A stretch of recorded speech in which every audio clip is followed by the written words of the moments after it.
Assalamualaikum warahmatullahi wabarakatuh. Perkenalkan, saya Yola Septiawan dengan NPM 20100701 Di sini saya akan menjelaskan mengenai tugas ketiga surveillance kesehatan masyarakat mengenai pengumpulan data rutin.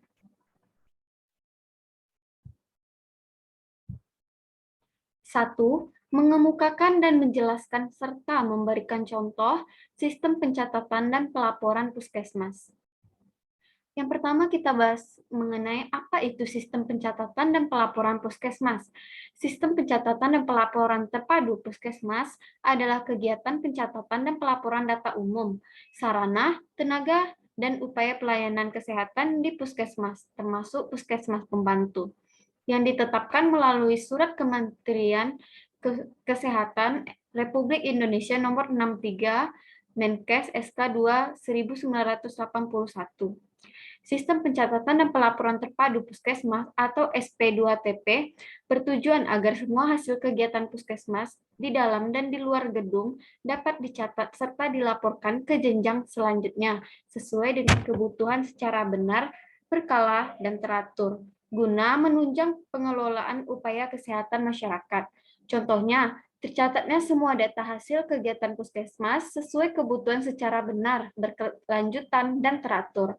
Lalu, terlaporkannya data ke jenjang administrasi berikutnya sesuai kebutuhan dengan menggunakan format yang telah ditetapkan secara benar, berkelanjutan, dan teratur. Pengelolaan pencatatan. Semua kegiatan pokok baik di dalam maupun di luar gedung puskesmas, puskesmas pembantu, dan bidan di desa harus dicatat. Jenis formulir standar yang digunakan dalam pencatatan adalah sebagai berikut. Yang pertama ada rekam kesehatan keluarga atau RKK. Rekam kesehatan keluarga atau yang disebut dengan family folder adalah himpunan kartu-kartu di individu suatu keluarga yang memperoleh pelayanan kesehatan di puskesmas. Kegunaan dari RKK adalah untuk mengikuti keadaan kesehatan dan gambaran penyakit di suatu keluarga. Pengguna RKK diutamakan pada anggota keluarga yang mengidap salah satu penyakit. Contohnya, penderita TBC paru, kusta, keluarga risiko tinggi, yang itu ibu hamil, serta risiko neonatus, risiko BBLR, dan balita kurang energi atau kronis. Yang kedua ada kartu rawat jalan. Kartu rawat jalan atau lebih dikenal dengan kartu rekam medik, pasien merupakan alat untuk mencatat identitas dan status pasien rawat jalan.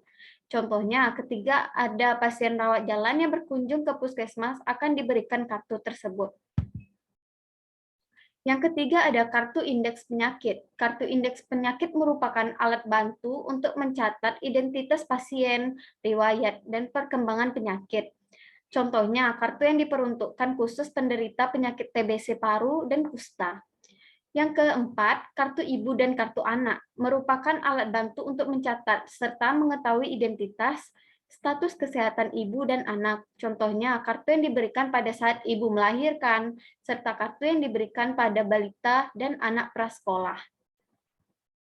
Yang kelima ada register. Register merupakan formulir untuk mencatat atau merekap data kegiatan di dalam dan di luar gedung puskesmas yang telah dicatat di kartu dan catatan lainnya. Contohnya register kunjungan, register rawat jalan, dan lainnya. Mekanisme pencatatan. Mekanisme pencatatan di puskesmas dapat digambarkan melalui dua hal berikut. Yang pertama ada pengelolaan laporan. Nah, sesuai dengan keputusan Direktur Jenderal Pembinaan Kesehatan Masyarakat, pelaporan puskesmas menggunakan tahun kalender, yaitu dari bulan Januari sampai dengan Desember dalam tahun yang sama. Formulir pelaporan dikembangkan sesuai dengan kebutuhan dan kemampuan beban kerja di puskesmas. Contohnya, laporan bulanan meliputi data kesakitan atau LB1, data obat-obatan atau LB2, data kegiatan gizi, IA atau KB, imunisasi termasuk pengamatan penyakit menular atau LB3. Laporan Sentinel meliputi laporan bulanan Sentinel LB1S dan LB2S. Lalu ada laporan tahunan meliputi data dasar Puskesmas LT1, data kepegawaian LT2, dan data peralatan LT3. Yang kedua ada alur laporan.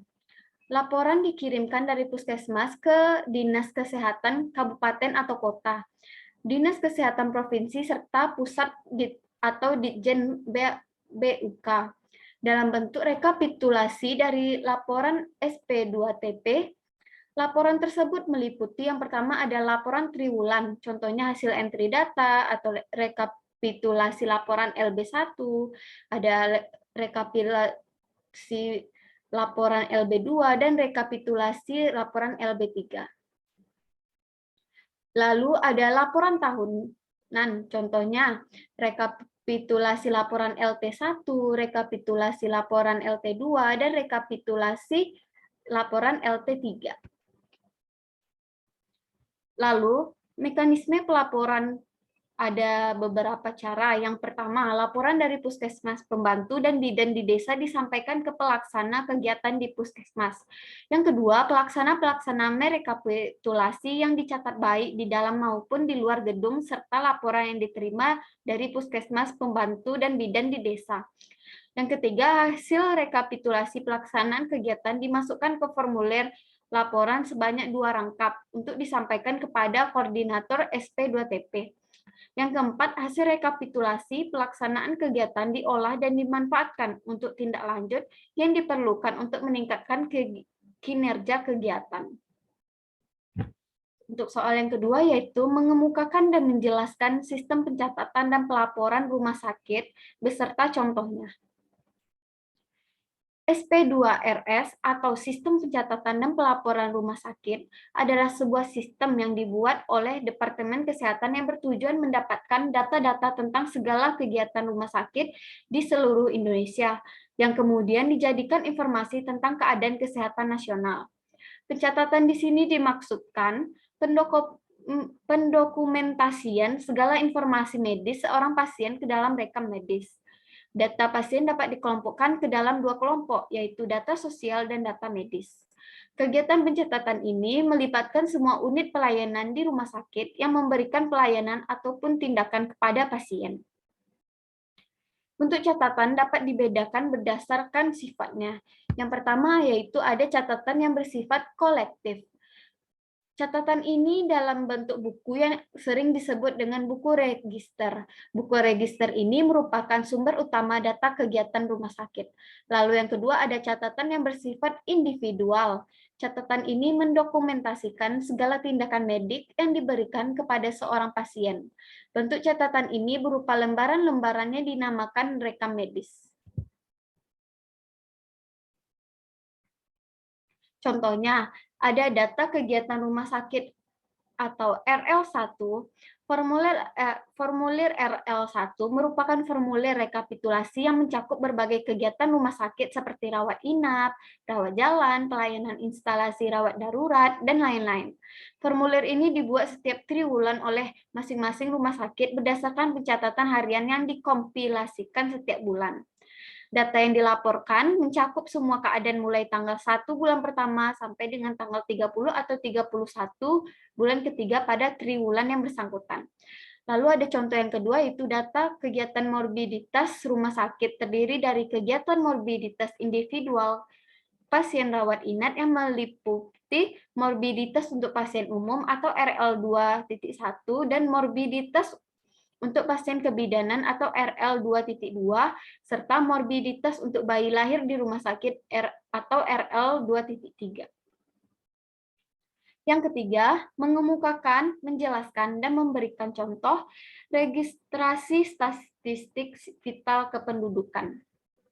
Registrasi juga disebut statistik vital karena mencatat peristiwa-peristiwa penting yang berhubungan dengan kehidupan. Sistem registrasi kejadian vital bertalian dengan registrasi seperti kelahiran, kematian, kematian janin, adopsi, perkawinan, dan perceraian. Sedangkan perubahan nama pekerjaan tidak termasuk ke dalam registrasi kejadian-kejadian vital. Mengenai gerak penduduk antar negara, pencatatan orang-orang yang masuk ke dalam dan keluar dari suatu negara dilakukan di pelabuhan-pelabuhan udara dan laut oleh pegawai tempat imigrasi. Bagi setiap orang yang berangkat dan tiba disediakan formulir yang harus diisi. Ya, ada kelebihan dalam registrasi, yaitu dapat diketahui perubahan penduduk setiap waktu dan biayanya lebih murah dibandingkan dengan sensus. Selain itu, kegunaan dari registrasi penduduk yaitu dapat mengetahui legal purpose atau dokumen legal seseorang seperti warisan dan hak pilih serta asuransi sebagai statistik kependudukan, dan apabila dilaksanakan terus-menerus dan dapat digunakan untuk dalam pengambilan keputusan. Sedangkan kelemahannya adalah sistem pencatatan yang berlaku tidak dilaksanakan dengan baik, maka data hasil juga berkualitas rendah. Selain itu, informasi yang disajikan masih sedikit dan sangat tergantung akan sistem.